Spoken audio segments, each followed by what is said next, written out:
Welcome to the Coastal Lowcountry Real Estate Channel. So are you looking to move to the Lowcountry area and you're wondering whether you'd really like it here? The lifestyle, the people, the climate, the weather, are they for me and my family? Well, today we're going to explore certain things about living in the Savannah Hilton Head Lowcountry that you might want to consider before making the big move here.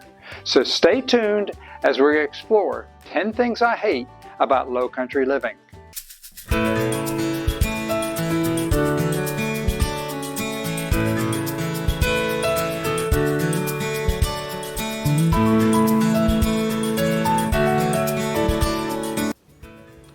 Welcome to the Georgia-South Carolina Lowcountry. We're Keith and Donna Hellman, hosts of the Coastal Lowcountry Real Estate Channel and local realtors with Keller Williams. Do you want to know everything there is to know about living in the Lowcountry? Whether it's Savannah, Georgia, Hilton Head, South Carolina, Bluffton, South Carolina, or the surrounding areas? Well, then subscribe below and tap the bell for notifications so that you'll be the first to know what's going on in our market. And we receive calls, emails, and texts every day from folks just like you looking to move to Hilton Head, Bluffton, and Savannah areas. And we absolutely love serving you. So whether you're looking to move in the next week, the next month, or the next year, shoot us a text, send us an email, give us a call, or schedule a Zoom call, all in the description below so that we can help make your move to the Lowcountry a smooth one. Hey, Let's get started. Obviously, because we live in the Savannah area, we probably wouldn't want to live anywhere else. Of course, the Garden of Eden hasn't been around for a very long time, but we probably think this is as close as it gets.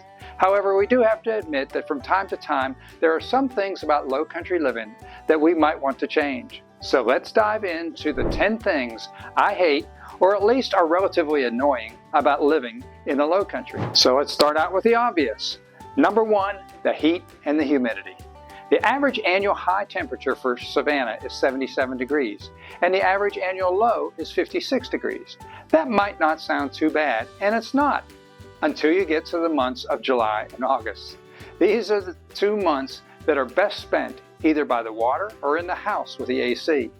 These 2 months easily push the daily highs into the 90+ degree range, and when you add the humidity, which is consistently above 70%, the feels-like temperature adds another 10 degrees to the actual high. Daily activities are slower, clothes are clingy, and afternoon naps are much anticipated.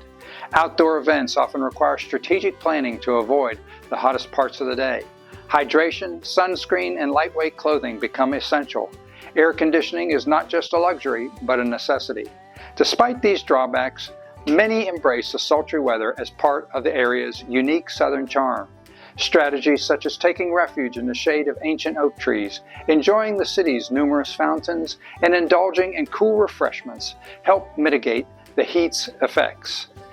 Even so, the high humidity also contributes to the next item on our list, which can make outdoor activities less enjoyable. Number 2 on our list, a proliferation of insects including skeeters, gnats, and palmetto bugs.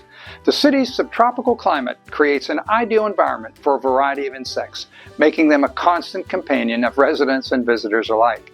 Among the most notorious of Savannah's insect population are mosquitoes. Known for their relentless bites, mosquitoes thrive in the humid, swampy areas surrounding the city. They are particularly active during the warm months from late spring to early fall, making mosquito repellents a staple for anyone spending time outdoors. Sand gnats, often referred to as no-see-ums due to their small size, are another common nuisance. These tiny insects can be especially bothersome near marshes and waterways where they swarm in large numbers. Interestingly, the gnats are more prevalent east of I-95 versus the west side. Their bites, though not as severe as mosquitoes, can be uncomfortable.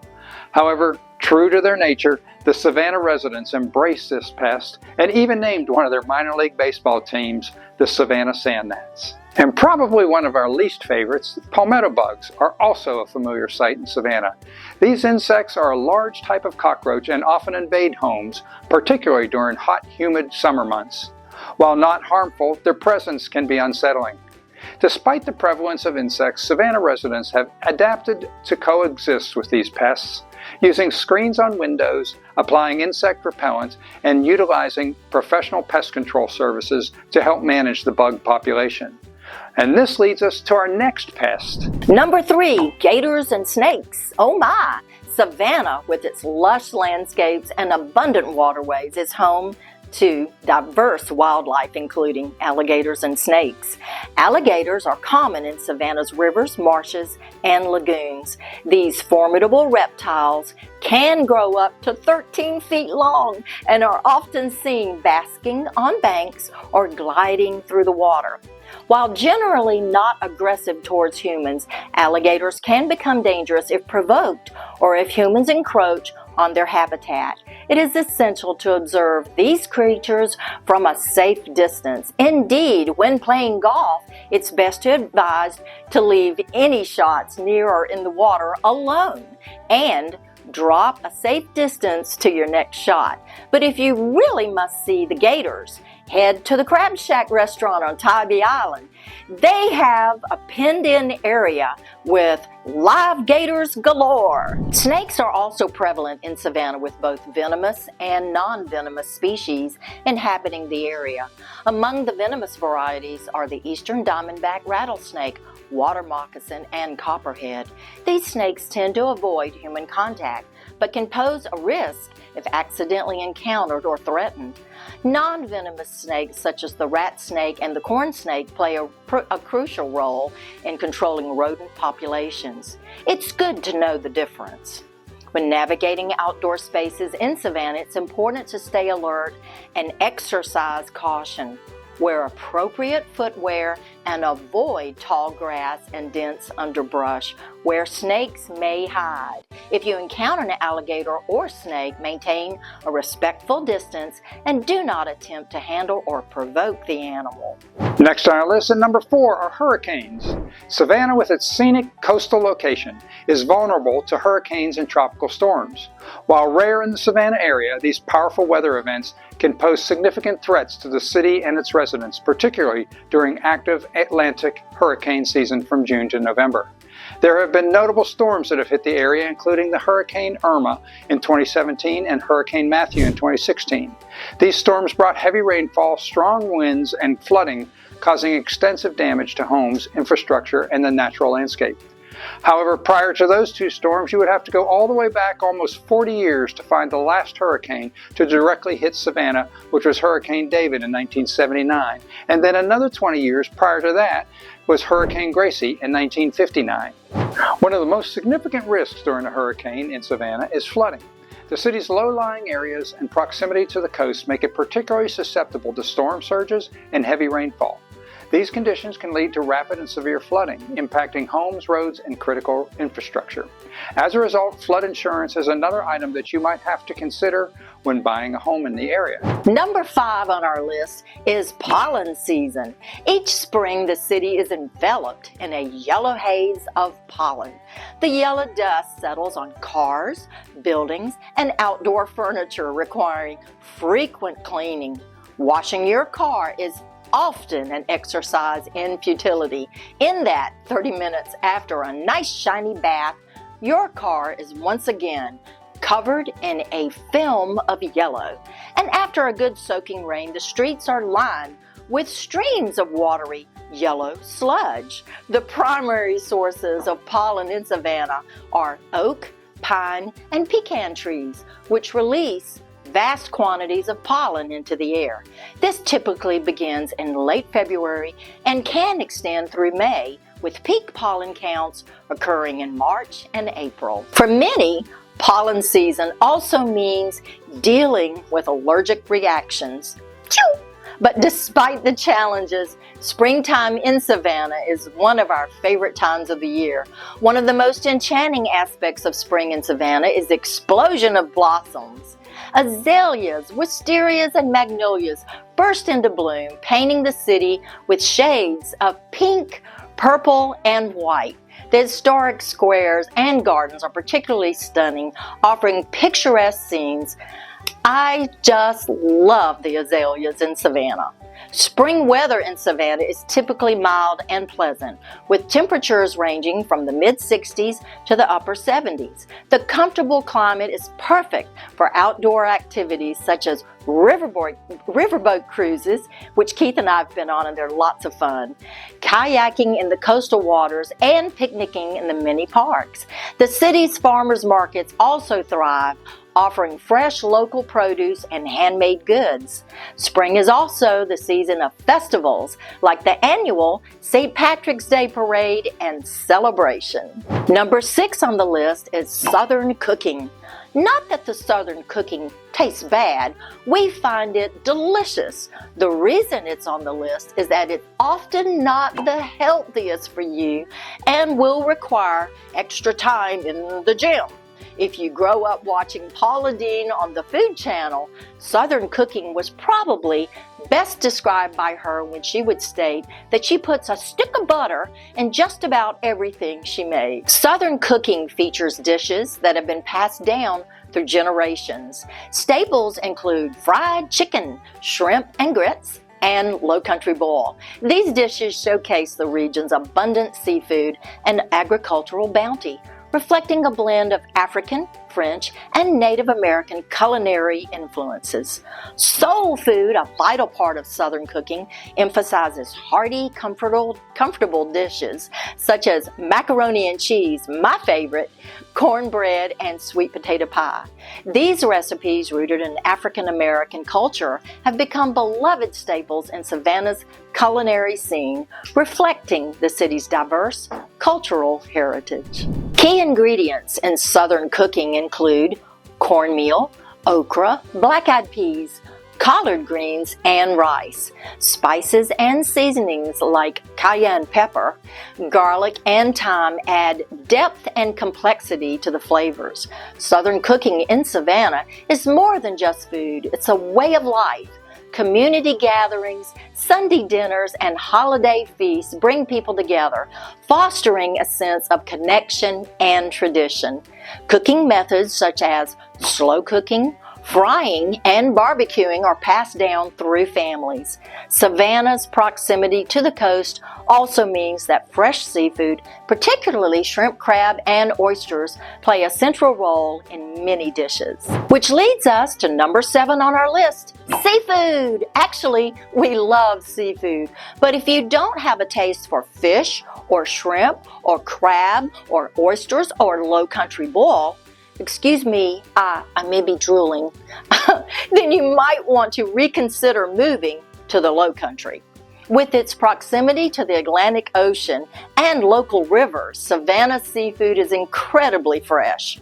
Shrimp, oysters, crab, and fish like flounder and grouper are commonly featured on menus throughout the city. The shrimp, often referred to as white gold, is a particular highlight, celebrated for its sweet, succulent flavor. Savannah's seafood cuisine boasts a variety of signature dishes. Shrimp and grits, a Southern classic, is a must-try, blending creamy, buttery grits with perfectly cooked shrimp. Low country boil, another regional favorite, and my favorite too, combines shrimp, sausage, corn, and potatoes in a flavorful broth. Savannah is home to numerous renowned seafood restaurants that offer both traditional and innovative dishes. Seafood festivals are also a big part of Savannah's cultural calendar, as are oyster roasts. Starting in September through April, you will probably be invited to multiple oyster roasts throughout the area. Oysters are steamed or roasted, thrown onto large tables where everyone brandishes their oyster knives and dive into a shucking feast. The seafood in Savannah is about tradition and community. Many recipes have been handed down through generations, reflecting the city's rich cultural heritage, tradition, and connection to the sea. And speaking of tradition, number 8 on our list is college football. You've probably heard that college football in the South is like a religion. College football in Savannah is deeply rooted in tradition that unites communities, families, and generations. Residents passionately support several major college football programs, particularly those of the University of Georgia, Georgia Southern University, Georgia Tech, and even the University of Florida. Personally, we eagerly look forward to the end of the heat of summer and the arrival of fall to cheer on the University of Georgia Dogs. Saturdays in the fall are sacred for college football fans in the South. Tailgating is a beloved tradition, with friends and families gathering to grill, share potluck dishes, celebrate their teams, and talk some smack with opposing fans. Local bars and restaurants are packed with fans watching games on the big screens, creating a lively and spirited atmosphere throughout the city. The excitement of college football in Savannah is amplified by historic rivalries. The annual Georgia-Florida game, known as the world's largest outdoor cocktail party, draws massive attention, with fans often traveling to Jacksonville or gathering locally to watch the game. Hi guys, we're trying to get to 2,000 subscribers by the end of the year, so if you're enjoying the videos, you know what to do. Please hit the subscribe button below. So if you're not currently a college football fan, you might want to hurry up and pledge allegiance to a local team before moving to the area. But college football is not the only recreational activity in the Lowcountry, and that leads us to our next item on the list. So if college football is not your thing, hopefully you're interested in hunting and fishing. I didn't grow up hunting, and I haven't fished since I was a kid. So discussions of the latest in guns and ammo, or boats, rods, reels, and lures often leaves me speechless. Plus, these activities are done outdoors, and as a result, please refer to the previous items 1 through 3 about heat, humidity, bugs, gators, and snakes. Regardless, hunting is a deeply ingrained tradition in Savannah, with vast woodlands and wetlands supporting a variety of game. Deer hunting is particularly popular, with the season running from September to January. Waterfowl hunting, including ducks and geese, thrives in the region's marshes and swamps. Small game hunting for species like squirrels, rabbits, and wild turkeys also attract many hunters. Local hunting clubs and preserves provide managed environments and organized hunts, ensuring safe and productive experience. The coastal location of Savannah also provides anglers with a variety of fishing experiences. Inshore fishing in salt marshes and tidal creeks offers catches like redfish, trout, and flounder. Offshore fishing trips yield larger species such as king mackerel, snapper, and grouper. The Savannah and Ogeechee rivers and nearby freshwater lakes provide excellent spots for bass and catfish fishing. The abundance of fishing charters make it easy for anyone to get out on the water and enjoy a successful day of fishing. In Savannah, the traditions of hunting and fishing are cherished ways to connect with nature, enjoy the region's beauty, and celebrate the outdoor lifestyle. Finally, the last item about the Lowcountry that we hate is the way they talk. Of course, you know we are only saying this in jest. I was born and raised in Pittsburgh and have very quickly picked up on some of the southern phrases and colloquialisms. Savannahs are renowned for their warm and welcoming nature. Phrases like "bless your heart" are commonly heard, often used to express sympathy or endearment. While y'all is a staple in southern vocabulary addressing a group of people, its use in Savannah is particularly charming and inclusive. The Pittsburgh version of y'all is yins, and I'm not sure where that comes from. At least y'all looks like a contraction of you and all. Another phrase I like and have adopted, fixin' to. It means preparing to do something. This is the Swiss Army knife of responses whenever Donna asks me to do something around the house. It doesn't obligate me to start immediately, it just means I'm getting my mind around to it. And of course, given Savannah's humid tropical climate, weather is a frequent topic of conversation. Hotter than a pepper sprout describes a sweltering summer heat, while it's coming up a cloud signals an approaching storm. Savannahans often use affectionate terms like honey, darling, and sugar when addressing others, even strangers. These terms of endearment highlight the city's friendly and approachable nature.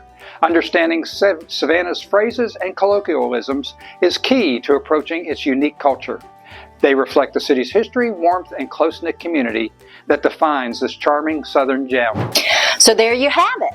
A lighthearted look at the 10 things about living in the Lowcountry area that you might want to consider before moving here. We hope you've enjoyed our time together today. We also hope you found this helpful and maybe even learned something new. If you want to stay up to date on the latest on what's going on in the Georgia, South Carolina coastal Lowcountry, please be sure to like, subscribe, and tap the bell for notifications so you'll be the first to know about the current market here. Or even better, if the Low Country looks like the place you would like to call home, give us a call, shoot us a text, send us an email, or book a Zoom call, all in the description below. Again, this is Keith and Donna Hellman, hosts of Coastal Low Country Real Estate Channel and Local Realtors. It has been an absolute pleasure spending time with you again today.